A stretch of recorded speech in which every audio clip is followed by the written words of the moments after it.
Komið að fjórða liða á dagskrá, það Geirþrúðar hagi 6, breyting á deiluskipulagi og til máls tekur bæjarfulltrúi Ingibjörg Ísaksson.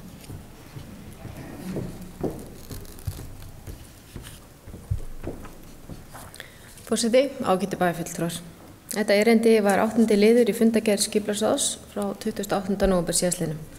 Það var lögð fram að lokinni grenndarkynningu tillaga að breyting á deiluskipulagi fyrir Geirþrúðar haga 6. sem felst í því að nýtingarhlutfall fer úr 0,42 í 0,56, auk þess sem húsin verða 2 á lóðinni. Tillagan var kynnt með bréfi dagsettu 19. október 2018 með fresti til 16. nóvember til að gera athugasemdir. Engar athugasemdir bárust. Skipulagsráð leggur til við bæjarstjórn að deiluskipulagsbreytingin verði samþykkt og að sviðsstjóra skipulagssviðs verði falið að sjá gildistöku hennar. Takk. Það er bæjarfulltrúi Ingibjörg Ísaksson lokið máli sínu, orðið er laust. Sem enginn hefur hvatt sér hljóðs, þeir sem geta samþykkt tillögu skipulagsráðs gefur merki. Það eru 11, takk fyrir það.